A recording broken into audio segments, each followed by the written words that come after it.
विदर्भात मात्र आता मराठवाड्यात जाऊयात। तिथं खरी पाणी टंचाई आणि इंधन टंचाई देखील भासतीये। तिकडे धाराशिव जिल्हा हा कायमच दुष्काळी म्हणून ओळखला जातो, मात्र धाराशिवची हीच ओळख पुसण्यासाठी जिल्हा प्रशासनाने आता कंबर कसली आहे। सेवाभावी संस्था आणि लोकसहभागातून धाराशिव जिल्ह्यात जलतारा प्रकल्प राबवला जातोय। जलतारा प्रकल्प नेमका काय, यातून भूजल पातळी नेमकी कशी वाढणार आहे, चला जाणून घेतले आमचे प्रतिनिधी सागर जोशी यांनी। मराठवाडा दौऱ्यावर असताना सध्या मी आहे धाराशिव जिल्ह्यामध्ये संत गोरोबा काकांची नगरी तेर पासून अवघ्या 7 किलोमीटर अंतरावरच्या भंडारवाडी शिवारामध्ये। या ठिकाणी जिल्हा प्रशासनाकडून मोठ्या प्रमाणामध्ये जलतारा प्रकल्प हाती घेण्यात आलेला आहे। धाराशिव जिल्हा हा दुष्काळग्रस्त जिल्हा म्हणून या जिल्ह्याची कायम ओळख आहे, मात्र याच दुष्काळावर मात करण्यासाठी आणि पाणी टंचाईची समस्या ही दूर करण्यासाठी जिल्हा प्रशासनाने हा जलतारा प्रकल्प हाती घेतलेला आहे।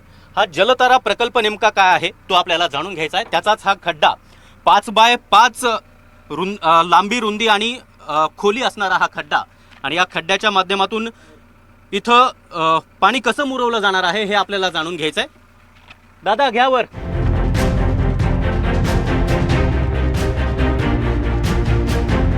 या खड्ड्यातून आता नुकतंच आपण वर आलेलो आहोत। जेसीबीच्या माध्यमातून या शिवारामध्ये अशा प्रकारचे खड्डे सध्या घेतले जात आहेत, आणि नेमका हा जलतारा प्रकल्प काय आहे हे आपल्याला जाणून घ्यायचं आहे। आपल्यासोबत आहेत धाराशिवच्या तहसीलदार मृणाल जाधव मॅडम। मॅडम, आपलं एनडीटीव्ही मराठीमध्ये खूप खूप स्वागत। नमस्कार। हा जलतारा प्रकल्प धाराशिव जिल्ह्याचा दुष्काळ हटवण्यासाठी किंवा धाराशिव जिल्ह्याची दुष्काळग्रस्त जिल्हा ही ओळख दूर करण्यासाठी जिल्हा प्रशासनाने हाती घेतलेला अत्यंत महत्त्वाकांक्षी असा प्रकल्प आहे। नेमका हा प्रकल्प नेमका काय आहे, या माध्यमातून शेतीमध्ये पाण्याचा निचरा किंबहुना भूजल पातळी नेमकी कशी वाढणार आहे या संदर्भात प्रशासन कसं काम करत आहे? नमस्कार। धाराशिव तालुक्यातील भंडारवाडी या गावामध्ये आपण इथे उपस्थित आहोत। यामध्ये माननीय जिल्हाधिकारी धाराशिव श्री कीर्तिकिरण पुजार सर यांच्या संकल्पनेतून दुष्काळग्रस्त जो धाराशिव जिल्हा आहे त्या जिल्ह्यातील सगळ्या तालुक्यांमध्ये मोठ्या प्रमाणावर आपण प्रशासन, त्यासोबतच NGO, सामाजिक संस्था, नाम, ज्ञानप्रबोधिनी, हराळी, तालुका लोहारा आणि प्राज फाउंडेशन या सगळ्यांच्या मदतीने आणि प्रामुख्याने लोकसहभाग, ज्याच्यामध्ये गावातल्या सगळ्यांना आपण एकत्र करून या चळवळीमध्ये सामील करून घेत आहोत। या सगळ्यातून आपण जलतारा हा प्रकल्प आणि ही संकल्पना सध्या धाराशिव जिल्ह्यामध्ये राबवत आहोत। प्रामुख्याने जलतारा म्हणजे काय, तर जलतारा प्रत्येक एकरी शेतामध्ये भूजल पातळी वाढावी आणि पावसाळ्यामध्ये जे पाणी वाहून जातं ते पाणी जमिनीतच मुरावं आणि या जमिनीची सुपीकता वाढावी। यासोबतच टंचाईग्रस्त जो भाग आहे त्याला पाण्याची टंचाई कमी व्हावी। जलसंवर्धनाच्या दिशेने हे एक पाऊल आहे। प्रत्येक एकरी शेतामध्ये जिथे उतार आहे, जिथे सगळं पाणी एकवटलं जातं शेतामधलं, तिथे आपण जवळपास 5 फूट बाय 5 फूट आणि 6 फूट खोल असा एक खड्डा करणार आहोत। आणि त्या खड्ड्यामध्ये आपण एक 80 mm 100 mm जे दगड आहेत खडीसारखे, ते साधारण एक 4 ते 5 फूट भरणार आहोत, जेणेकरून याचा उद्देश असा आहे की येणारं जे पाणी आहे पावसाळ्यामध्ये ते जास्तीत जास्त शेतामध्येच मुरावं। तांत्रिक भाषेमध्ये जर आपण याचा अभ्यास केला तर ही संकल्पना अशी आहे की ज्यामध्ये एक जलतारा जवळपास 4 महिन्यामध्ये 3.60 लिटर इतक्या पाण्याचं आपल्याला इथे म्हणजे मुरवता येईल। तेवढं आपल्याला जमिनीची सुपीकता त्यातून वाढेल आणि याच्यातूनच प्रामुख्याने इथली जी ग्रामीण अर्थव्यवस्था आहे, जी काही प्रामुख्याने शेतावर अवलंबून आहे, त्यालासुद्धा बळकटी मिळेल। तर मला या अनुषंगाने सांगावंसं वाटतं की भंडारवाडी गावाचं यामध्ये कौतुक करण्यासारखं असं आहे की यामध्ये लोकसहभाग प्रामुख्याने आम्ही त्यांना एकत्र करण्यामध्ये यशस्वी झालेलो आहोत। यासोबतच प्राज फाउंडेशन पुणे आणि ज्ञानप्रबोधिनी संस्था यांनीसुद्धा या गावामध्ये विशेष मोहीम हाती घेतलेली आहे। गावामधील जलदूत आहेत, गावामध्ये माझ्यासोबत उपस्थित सर्व महिला बचत गट आणि गावकरी आहेत।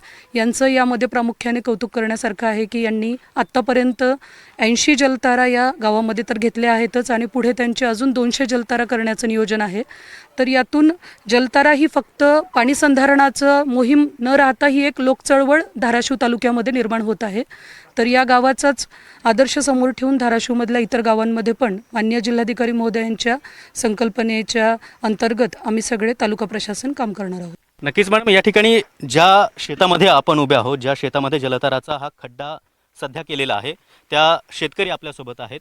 ताई, तुमच्या शेतामध्ये हा खड्डा होतोय, तुमचं म्हणणं काय होतं की माझ्याच शेतामध्ये हा खड्डा झाला पाहिजे, यासाठी तुम्ही आग्रही होतात, कारण काय? म्हणजे शेतीचं उत्पन्न वाढावं आणि पाणी साठा व्हावा बरोबर. आणि जमिनीची मशागत बाकीची वाया जाऊ नये बरोबर. म्हणून हे खड्डा घ्यावा असं वाटलं. बरोबर. आणि या योजना आलेल्या आहेत त्याच्यामुळे ते योजना सोडायला नाही पाहिजे हो, कुठल्या हो. गव्हर्नमेंटच्या किंवा संस्थेच्या आलेल्या. बरोबर. त्याच्यामुळं मी तिकडून आले आणि बोलवणं आलं की आलो तर आम्ही आणि ते खड्डे करून घेतले आम्ही. चार खड्डे करून घेतले. जिथे जिथे गरज आहे ते तिथे ते करून घेतले आम्ही. बरोबर आहे. तर या होत्या या महिला शेतकरी ज्यांच्या शेतामध्ये हा खड्डा खणला गेलेला आहे. प्रामुख्यानं एक तपासायचं झालं तर हे संपूर्ण शेत आपण पाहतोय. या तुकड्यामध्ये ज्या ठिकाणी पाणी मोठ्या प्रमाणामध्ये साठतं पावसाळ्यामध्ये, त्या ठिकाणी हा खड्डा घेतला जातो, जेणेकरून यामध्ये पाणी मुरावं आणि इथली भूजल पातळी वाढावी. जलदूत घोडके सुद्धा आपल्यासोबत आहेत. सगळ्यात मोठं आव्हान तुमच्यासमोर होतं लोकांना एकत्रित करणं, ते कसं साध्य केलं? आणि दुसरा मुद्दा असा की तुम्ही म्हणजे जिल्हा प्रशासनानं तुम्हाला भंडारवाडीमध्ये 200चं टार्गेट दिलं होतं, पण मात्र आत्ता तुम्ही आमची 500ची सुद्धा तयारी आहे हे ठासून सांगताय.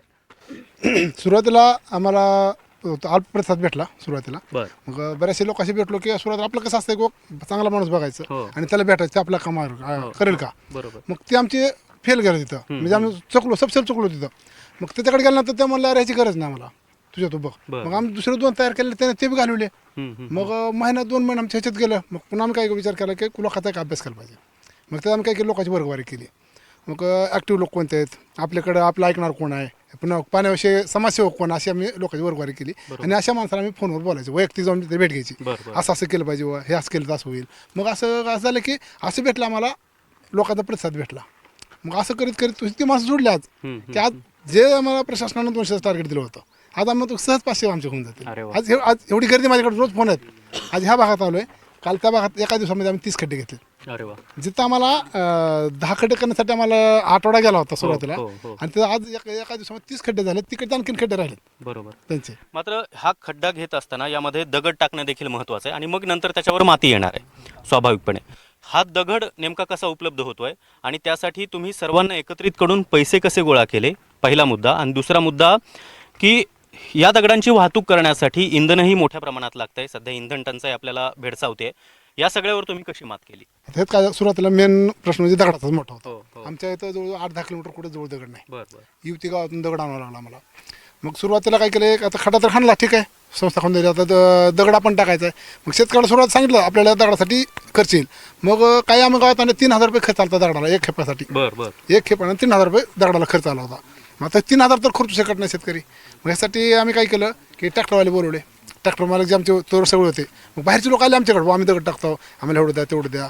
मग ते बोललो नाही. मग मी काय केलं, गावातल्या ट्रॅक्टरवाले बोलवलो सुरुवातीला. हे स्थानिक लोक आहेत, आपल्याला मदत करणार आहेत, आपले लोक आहेत.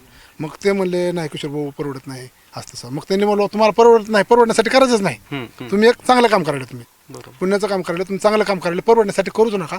एवढं वर्ष तुम्ही काय करा, फक्त मला त्याला पुरतं पैसे घ्या आणि शेतकऱ्याला साथ द्या. माझ्या घरी टाका ना, प्रत्येकाच्या घरी टाकायचं, प्रत्येकाच्या शेतकऱ्याला द्यायचं आहे. मग त्यासाठी तुम्ही एवढं घ्या. मग त्यांनी थोडंसं काही केल्यानंतर मग बरेच जण म्हणले किशोर सांगायला आपण काय काय अडचण नाही, वर्षभर तर कमाई चालूच आहे, फायद्यासाठी चालूच आहे. मग एवढं काम आपण समाजासाठी करू. मग असे आमचे एक 6 ट्रॅक्टर चालू सगळे तरुण पोरं आहेत, त्याच लेवल सगळे तरुण पोरं आहेत, आले नाहीत तिथं. मग ते सगळे त्यांनी होकार दिला आणि मग गेले, सुरुवातीला जाऊन आले. मग आम्हाला एवढं तेल लागतं म्हणजे मला 1700 रुपये द्या. म्हणजे भरणी, दगडवाल्याचे पैसे, भरणीचे आणि वाहतूक 1700 मध्ये आम्ही डन केले. नक्कीच. तर हे होते घोडके. जलतारा प्रकल्पाच्या माध्यमातून धाराशिवचं जे दुष्काळी जिल्हा असं जे चित्र निर्माण झालेलं होतं ते पुसण्याचा प्रयत्न जिल्हा प्रशासन, जिल्हाधिकारी महोदय, त्याचबरोबर तहसीलदार मॅडम या ठिकाणी करताना दिसत आहेत. या जलतारा प्रकल्पाच्या माध्यमातून शेतामध्ये पाणी अडवणं, पाणी जिरवणं, त्याचबरोबर भूजल पातळी वाढवणं आणि शेतामध्ये खऱ्या अर्थानं उत्पन्न वाढवणं हा मुख्य उद्देश आहे. कॅमेरामन गौरव सोबत मी सागर जोशी, NDTV मराठी, भंडारवाडी, धाराशिव.